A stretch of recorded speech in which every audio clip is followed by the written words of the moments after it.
بسم اللہ الرحمن الرحیم۔ السلام علیکم ناظرین، اگر آپ حدیث شریف سننا پسند کرتے ہیں تو ہمارے چینل کو سبسکرائب کریں۔ رسول اللہ صلی اللہ علیہ وآلہ وسلم نے فرمایا کہ جو شخص حدث کرے اس کی نماز قبول نہیں ہوتی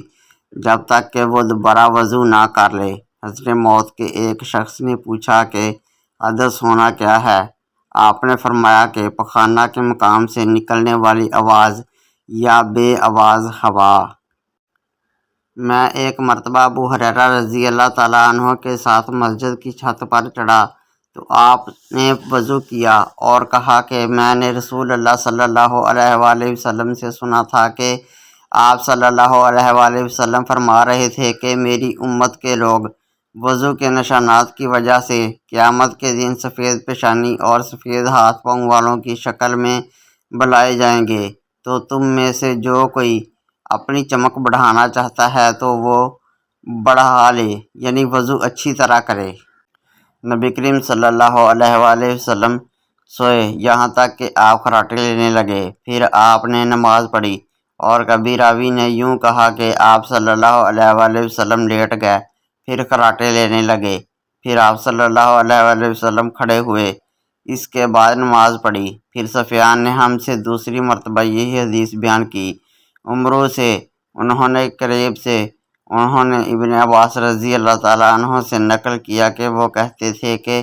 ایک مرتبہ میں نے اپنی خالہ ام المومنین حضرت میمونہ کے گھر رات گزاری تو میں نے دیکھا کہ رسول اللہ صلی اللہ علیہ وآلہ وسلم رات کو اٹھے۔ جب تھوڑی رات باقی رہ گئی تو آپ صلی اللہ علیہ وآلہ وسلم اٹھ کر ایک لٹکے ہوئے مشکیزے سے ہلکا سا وضو کیا۔ عمرو اس کا ہلکا پن اور معمولی ہونا بیان کرتے تھے، اور آپ کھڑے ہو کر نماز پڑھنے لگے تو میں نے بھی اسی طرح وضو کیا جس طرح آپ صلی اللہ علیہ وآلہ وسلم نے کیا تھا، پھر آ کر آپ کے بائیں طرف کھڑا ہو گیا، اور باقی سفیان نے ان یسرہ کی بجائے ان شمالہ کا لفظ کہا، مطلب دونوں کا ایک ہی ہے۔ پھر آپ صلی اللہ علیہ وآلہ وسلم نے مجھے پھیر لیا اور اپنی داہنی جانب کر لیا، پھر نماز پڑھی جس قدر اللہ کو منظور تھا، پھر آپ لیٹ گئے اور سو گئے حتیٰ کہ خراٹوں کی آواز آنے لگی۔ پھر آپ کی خدمت میں مؤذن حاضر ہوا اور اس نے آپ کو نماز کی اطلاع دی۔ آپ صلی اللہ علیہ وآلہ وسلم اس کے ساتھ نماز کے لیے تشریف لے گئے، پھر آپ نے نماز پڑھی اور وضو نہیں کیا۔ سفیان کہتے ہیں کہ ہم نے عمرو سے کہا، کچھ لوگ کہتے ہیں کہ رسول اللہ صلی اللہ علیہ وآلہ وسلم کی آنکھیں سوتی تھیں، دل نہیں سوتا تھا۔ عمرو نے کہا، میں نے عبید بن عمیر سے سنا، وہ کہتے تھے کہ انبیاء علیہ السلام کے خواب میں بھی وہی ہوتے ہیں۔ پھر قرآن کی یہ آیت پڑھی، میں نے خواب دیکھتا ہوں کہ میں تجھے ذبح کر رہا ہوں۔ ایک مرتبہ انہوں نے یعنی ابن عباس رضی اللہ تعالیٰ عنہ نے وضو کیا تو اپنا چہرہ دھویا، اس طرح کہ پہلے پانی کے ایک چلو سے کلی کی اور ناک میں پانی دیا، پھر پانی کا ایک اور چلو لیا، پھر اس کو اس طرح کیا یعنی دوسرے ہاتھ کو ملایا، پھر اس سے اپنا چہرہ دھویا، پھر پانی کا دوسرا چلو لیا اور اس سے اپنا داہنا ہاتھ دھویا، پھر پانی کا ایک اور چلو لے کر اس سے اپنا بایاں ہاتھ دھویا، اس کے بعد اپنے سر کا مسح کیا، پھر پانی کا چلو لے کر داہنے پاؤں پر ڈالا اور اسے دھویا، پھر دوسرے چلو سے اپنا پاؤں دھویا یعنی بایاں پاؤں۔ اس کے بعد کہا کہ میں نے رسول اللہ صلی اللہ علیہ وآلہ وسلم کو اسی طرح وضو کرتے ہوئے دیکھا ہے۔ نبی کریم صلی اللہ علیہ وآلہ وسلم بیت الخلاء میں تشریف لے گئے۔ میں نے بیت الخلاء کے قریب آپ صلی اللہ علیہ وآلہ وسلم کے لیے وضو کا پانی رکھ دیا۔ باہر نکل کر آپ صلی اللہ علیہ وآلہ وسلم نے پوچھا، یہ کس نے رکھا؟ جب آپ صلی اللہ علیہ وآلہ وسلم کو بتلایا گیا تو آپ نے میرے لیے دعا کی اور فرمایا، اے اللہ اس کو دین کی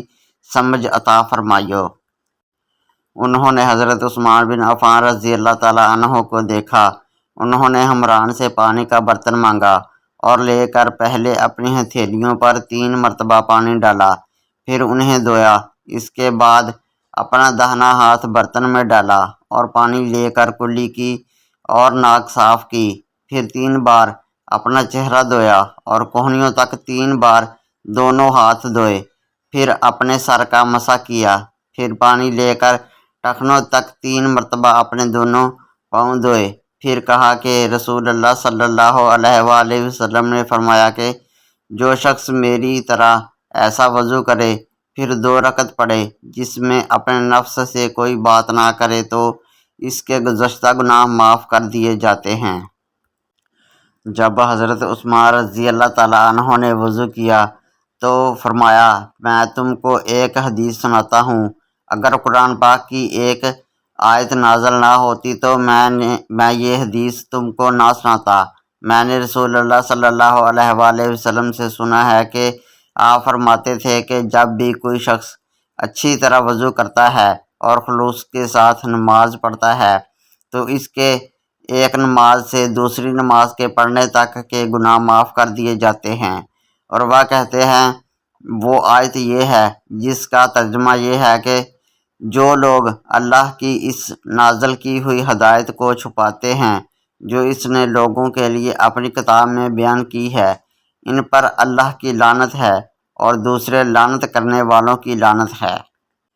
آپ صلی اللہ علیہ وآلہ وسلم نے فرمایا جو شخص وضو کرے اسے چاہیے کہ ناک صاف کرے، اور جو پتھر سے استنجا کرے اسے چاہیے کہ طاق عدد یعنی 1 یا 3 یا 5 ہی سے کرے۔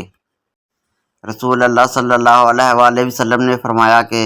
جب تم میں سے کوئی وضو کرے تو اسے چاہیے کہ اپنی ناک میں پانی دے پھر اسے صاف کرے، اور جو شخص پتھروں سے استنجا کرے اسے چاہیے کہ بے جوڑ عدد یعنی 1 یا 3 سے استنجا کرے، اور جب تم میں سے کوئی سو کر اٹھے تو وضو کے پانی میں ہاتھ ڈالنے سے پہلے اسے دھو لے، کیونکہ تم میں سے کوئی نہیں جانتا کہ رات کو اس کا ہاتھ کہاں رہا ہے۔ رسول اللہ صلی اللہ علیہ وآلہ وسلم ایک سفر میں ہم سے پیچھے رہ گئے، پھر تھوڑی دیر بعد آپ صلی اللہ علیہ وآلہ وسلم نے ہم کو پا لیا اور عصر کا وقت آ پہنچا تھا۔ ہم وضو کرنے لگے اور اچھی طرح پاؤں دھونے کی بجائے جلدی میں ہم پاؤں پر مسح کرنے لگے۔ آپ صلی اللہ علیہ وآلہ وسلم نے فرمایا ایڑیوں کے لیے آگ کا عذاب ہے، 2 مرتبہ یا 3 مرتبہ فرمایا۔ انہوں نے وضو کا پانی منگوایا اور اپنے دونوں ہاتھوں پر برتن سے پانی لے کر ڈالا، پھر دونوں ہاتھوں کو 3 دفعہ دھویا، پھر اپنا داہنا ہاتھ وضو کر کے پانی میں ڈالا، پھر کلی کی، پھر ناک میں پانی دیا، پھر ناک صاف کی، پھر 3 دفعہ اپنا منہ دھویا اور کہنیوں تک 3 دفعہ ہاتھ دھوئے، پھر اپنے سر کا مسح کیا، پھر ہر ایک پاؤں 3 دفعہ دھویا، پھر فرمایا میں نے رسول اللہ صلی اللہ علیہ وآلہ وسلم کو دیکھا کہ آپ میرے اس وضو جیسا وضو فرمایا کرتے تھے، اور آپ صلی اللہ علیہ وآلہ وسلم نے فرمایا کہ جو شخص میرے اس وضو جیسا وضو کرے اور حضور قلب سے 2 رکعت پڑھے جس میں اپنے دل سے باتیں نہ کرے تو اللہ تعالیٰ اس کے پچھلے گناہ معاف کر دیتا ہے۔ وہ ہمارے پاس سے گزرے اور لوگ لوٹے سے وضو کر رہے تھے۔ آپ نے کہا اچھی طرح وضو کرو، کیونکہ ابو القاسم صلی اللہ علیہ وآلہ وسلم نے فرمایا خشک ایڑیوں کے لیے آگ کا عذاب ہے۔ میں نے رسول اللہ صلی اللہ علیہ وآلہ وسلم کو دیکھا کہ نماز عصر کا وقت آ گیا۔